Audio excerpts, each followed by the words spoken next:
Hello everyone, welcome to today's chemistry class. Today we are going to discuss a new topic, molecularity of a reaction. Molecularity. The number of reacting species, that means atoms, ions or molecules taking part in an elementary reaction which must collide simultaneously in order to bring about a chemical reaction is called molecularity. ഒരു reaction നടക്കാൻ വേണ്ടി reaction നടന്ന product form ചെയ്യാൻ വേണ്ടി എത്ര reacting species എത്ര number of molecules react ചെയ്യുന്നുണ്ടോ ആ നമ്പറിനെയാണ് എന്താ പറയുക മോളിക്കുലാരിറ്റി ഓഫ് എ റിയാക്ഷൻ എന്ന് പറയാം. Okay, the reaction can be unimolecular when one reacting species is involve. For example decomposition of ammonium nitrate. This is the example for unimolecular reaction. NH4NO2 gives N2 plus 2H2, and in this case only one molecule is taking part. And bimolecular reactions involve simultaneous collision between two species, for example dissociation of Hi. So 2Hi gives H2 plus I2. Okay, that is two molecules are taking part. Trimolecular or termolecular reactions involve simultaneous collision between three reacting species, for example 2NO plus O2 gives 2NO2. Here three molecules are taking part, so it is a trimolecular reaction. The probability that more than three molecules can collide and react simultaneously is very small. Hence, the reaction with the molecularity 3 are very rare and slow to proceed. It is therefore evident that complex reactions involving more than three molecules in the stoichiometric equation must take place in more than one step. So the reaction which proceeds in one step is known as elementary reaction. ഒന്നിൽ കൂടുതൽ സ്റ്റെപ്പിൽ നടക്കുന്ന റിയാക്ഷനെ നമ്മൾ എന്ത് പറയുന്നു? Complex reaction എന്ന് പറയുന്നു. Molecularity ഒരു റിയാക്ഷൻ്റെ മെക്കാനിസത്തെ കൃത്യമായിട്ട് എക്സ്പ്ലെയിൻ ചെയ്യുന്നുണ്ട്. അതാണ് regularity of molecularity. Okay, so this consider this equation. KClO3 plus 6FeSO4 plus 3H2SO4 gives KCl plus 3Fe2SO4 thrice plus 3H2O. Here number of molecules are 10 number of molecules are taking part. Okay, this reaction seems to be of 10th order, is actually a second order kinetics. ഇത് 10th order reaction നമ്മൾ വിചാരിക്കാം, പക്ഷേ actually it follows second order kinetics. This shows that the reaction takes place in several steps. Okay, and which steps controls the rate of the reaction? The question can be answered if we go through the mechanism of reaction. Mechanism നോക്കിയാൽ മാത്രമേ നമുക്ക് റിയാക്ഷൻ്റെ order കൃത്യമായിട്ട് അതിൻ്റെ മോളിക്കുലാരിറ്റിയും ഓർഡറൊക്കെ പറയാൻ പറ്റുകയുള്ളൂ. For example, chances to win the relay race competition by a team depend upon the slowest person in the team. വളരെ പതുക്കെ ഓടുന്ന ഒരാളും ആണ് റിലേയിൽ. ഇപ്പം 4 പേര് ഓടുകയാണെങ്കിൽ ഏറ്റവും പതുക്കെ ഓടുന്നയാളാണ് ആ മത്സരത്തിൻ്റെ വിജയിയെ നിയന്ത്രിക്കുക അല്ലെങ്കിൽ തീരുമാനിക്കുക. Similarly the overall rate of the reaction is controlled by the slowest step. ഇപ്പോൾ ഏതൊരു റിയാക്ഷൻ്റെയും ഓവറോൾ റേറ്റ് കൺട്രോൾ ചെയ്യുന്നത് അവിടെയുള്ള റിയാക്ഷനിൽ ഏറ്റവും സ്ലോ സ്റ്റെപ്പ് ആയിരിക്കും. And that step is known as rate determining step. അപ്പോൾ സ്ലോ സ്റ്റെപ്പാണ് റേറ്റ് ഡിറ്റർമിൻ ചെയ്യുക. So it is known as rate determining step. Consider the decomposition of hydrogen peroxide, which is catalyzed by iodide ion in an alkaline medium. So 2H2O2 gives 2H2O plus O2 in alkaline medium. The rate equation for this reaction is found to be rate is equal to minus D concentration of H2O2 divided by dt, that is equal to K into concentration of H2O2 into concentration of I minus. And this reaction is first order with respect to H2O2. അതായത് H2O2നെ consider ചെയ്യുമ്പോൾ ഇതൊരു first ഓർഡറാണ്, I മൈനസിനെയും consider ചെയ്യുമ്പോൾ first ഓർഡറാണ്. Okay, and we can see the steps of the reaction. First step H2O2 plus I minus gives H2O plus IO minus.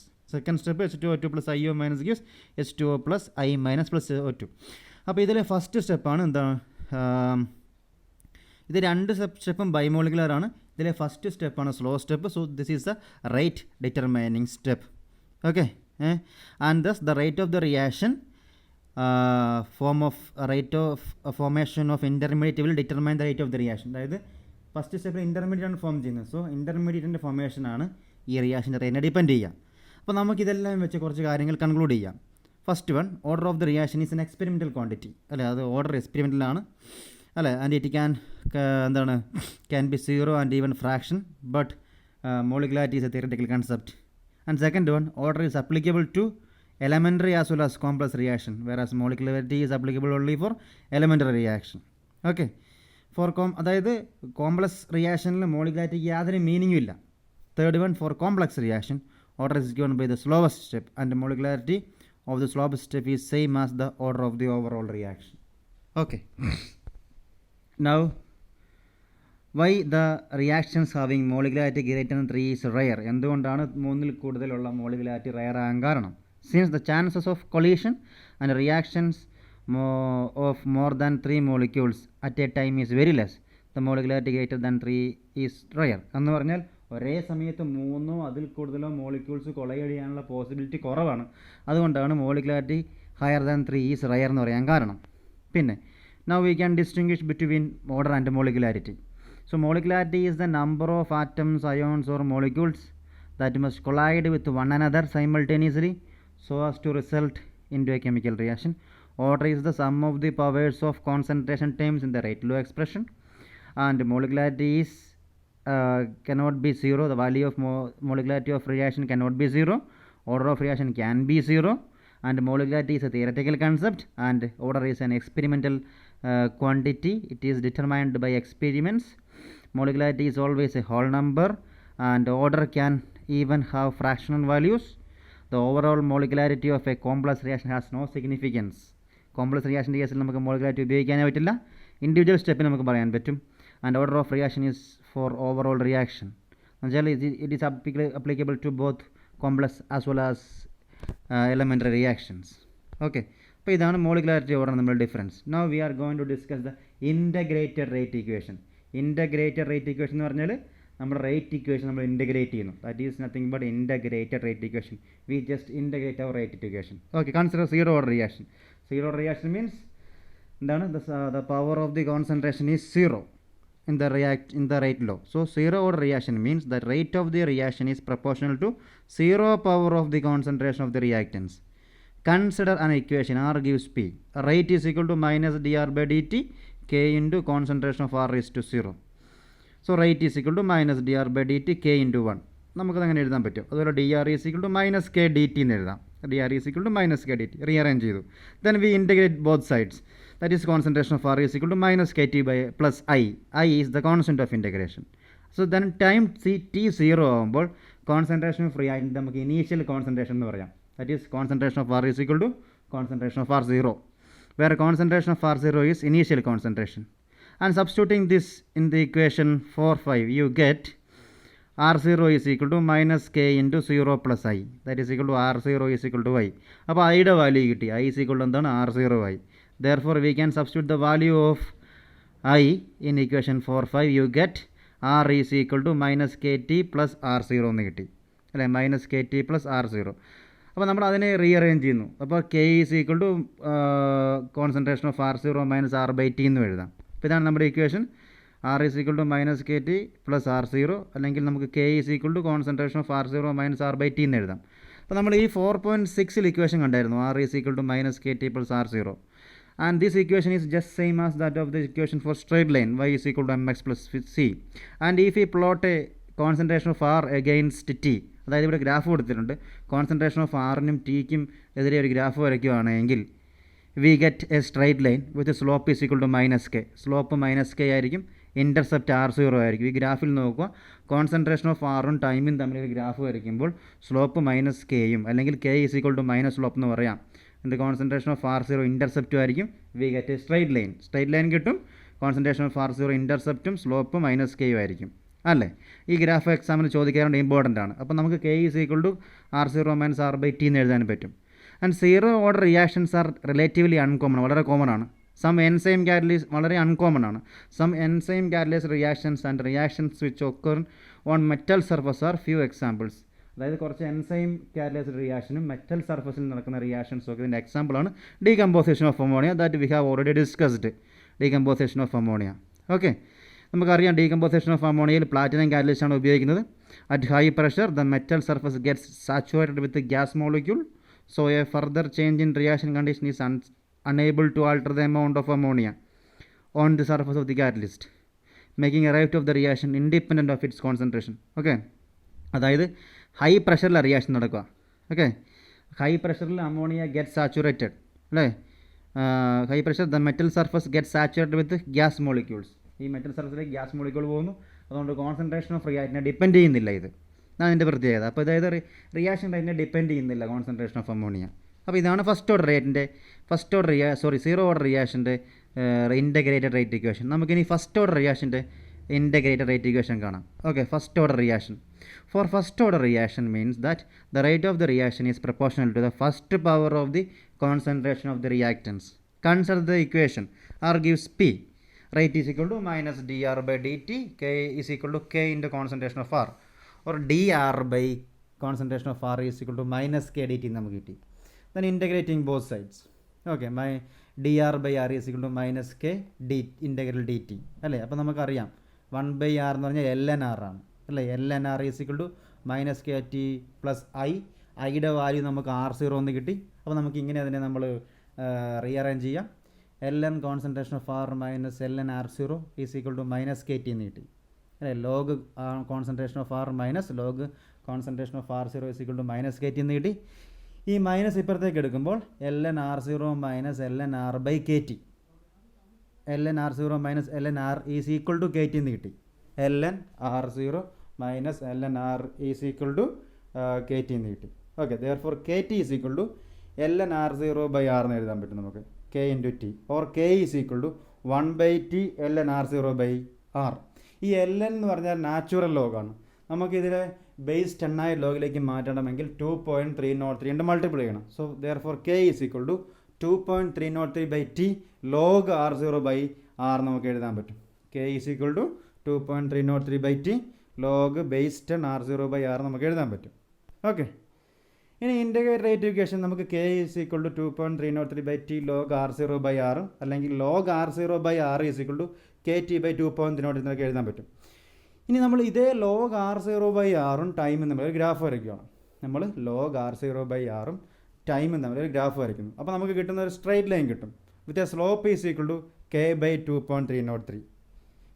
Okay, അപ്പം നമുക്ക് അതും എന്താണ്, ഈ log R0 by R is equal to KT by 2.303 അല്ല, അത് MX plus C എന്നുള്ളൊരു ഫോമിലാണ് അതും കിട്ടുക, സ്ട്രൈറ്റ് ലൈൻ ആയതുകൊണ്ട് അല്ല. അപ്പോൾ log R0 by R ടൈമും തമ്മിൽ ഗ്രാഫ് വരയ്ക്കുമ്പോൾ നമുക്ക് കിട്ടുന്നത് K by 2.303 എന്നുള്ള ഒരു സ്ലോപ്പുള്ള ഒരു സ്ട്രൈറ്റ് ലൈൻ കിട്ടും.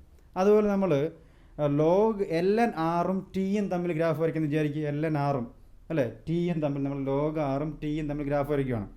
അപ്പോൾ നമുക്കൊരു സ്ട്രൈറ്റ് ലൈൻ കിട്ടി, അതിൻ്റെ ഇൻ്റർസെപ്റ്റ് ln R0 ആയിരിക്കും, സ്ലോപ്പ് മൈനസ് കെ ആയിരിക്കും, അല്ലെങ്കിൽ K is equal to minus slope ആയിരിക്കും. അപ്പോൾ ഈ ഗ്രാഫെല്ലാം ഇമ്പോർട്ടൻ്റ് ആണ്, ഗ്രാഫ് മനസ്സിലാക്കി വെക്കണം അല്ലേ.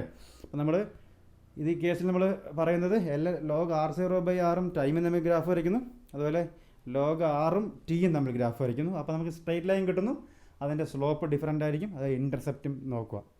ഇനി നമുക്ക് പഠിക്കാനുള്ള half life of A reaction. Half life എന്ന് പറഞ്ഞാൽ എന്താണ്? The half-life of a reaction is the time in which the concentration of the reactant is reduced to 1/2 of its initial concentration.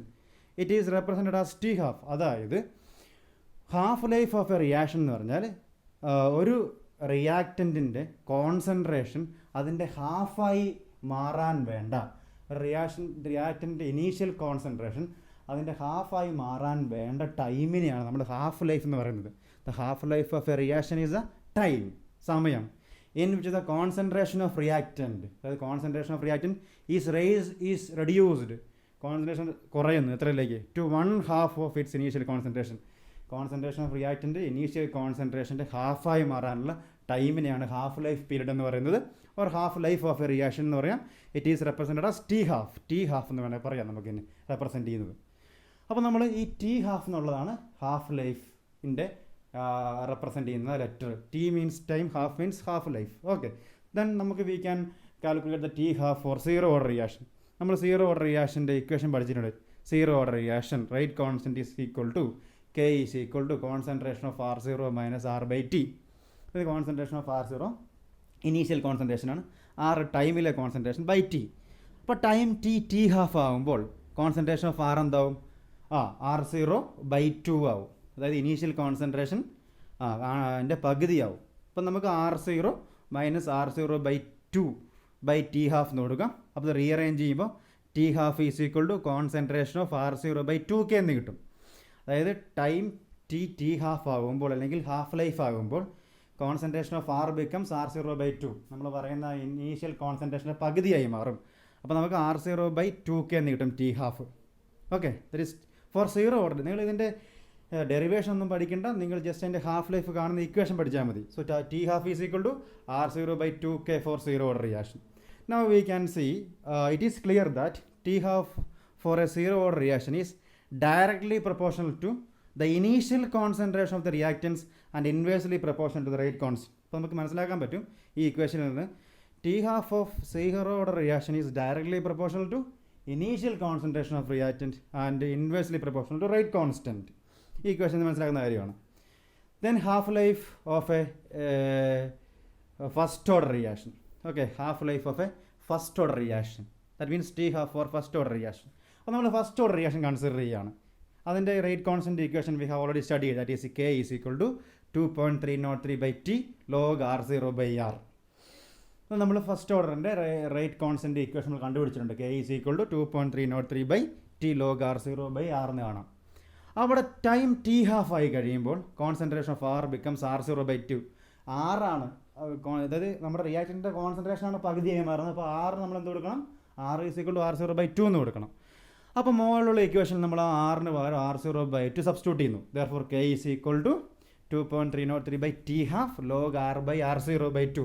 അതായത് 1/1/2 എന്ന് വരും. എന്ന് പറഞ്ഞാൽ T half is equal to 2.303/K log 2 എന്ന് വരും. ഈ R0/R0/2 എന്നുള്ള സാധനം നമ്മൾ പിന്നെ കാൽക്കുലേറ്റ് ചെയ്യുമ്പോൾ 2 എന്ന് കിട്ടും. അതായത് 2.303/K log 2 എന്ന് കിട്ടും. log 2 എന്നുള്ളത് 0.3010 ആണ് അതിൻ്റെ വാല്യൂ. log 2 0.3010 ആണ്. അപ്പോൾ T half is equal to 2.303/K 0.3010 into 0.3010 എന്ന് കിട്ടി. അല്ലെങ്കിൽ T half is equal to 0.693/K എന്ന് കിട്ടും. അപ്പോൾ നിങ്ങൾ മനസ്സിലാക്കേണ്ടത് ഇത്രയേ ഉള്ളൂ. T half is equal to 0.693/K for first order reaction അല്ലേ. സീറോ ഓർഡർ റിയാക്ഷൻ നമ്മൾ പഠിച്ച ഇങ്ങനെയാണ്. T half is equal to concentration of R0/2K and for first order reaction T half is equal to 0.693/K. For first order reaction, half life period is constant. അത് constant ആണ് and it is independent of initial concentration of the reactant. അതായത് half life period for first order reaction ഒരു constant value ആണ്. കാരണം 0.693 constant ആണ്, K എന്നുള്ള rate constant ആണ്. അതുപോലെ T half of first order reaction is independent of concentration of reactant. Initial കോൺസെൻട്രേഷനെ അത് ഡിപ്പെൻഡ് ചെയ്യുന്നേ ഇല്ല. So it is a constant value. ഈ ഇക്വേഷൻ നമുക്ക് മനസ്സിലാക്കാൻ പറ്റും. അത്രയേ ഉള്ളൂ T half for first order reaction. വളരെ സിമ്പിളായിട്ടാണ് ആൻസറാണ്. അടുത്ത് നമ്മൾ പഠിക്കാൻ പോകുന്നതാണ് pseudo first order reaction. Okay, pseudo first order reaction എന്ന് പറഞ്ഞാൽ ഇത്രയേ ഉള്ളൂ. Pseudo first order reactions which are not truly the first order but under certain conditions reactions become the top first order are called pseudo unimolecular reaction. എന്ന് പറഞ്ഞാൽ നമ്മൾ കാണുമ്പോൾ the reaction which may proceed എന്താണ് higher order kinetics, വളരെ വലിയ order കാണിക്കുന്ന ഒരു റിയാക്ഷനാകും. പക്ഷേ അത് അതിനേക്കാൾ കുറഞ്ഞ ഒരു ഓർഡറെ കാണിക്കുകയുള്ളൂ. ചിലപ്പോൾ അത് ഫസ്റ്റ് ഓർഡർ ആവാം.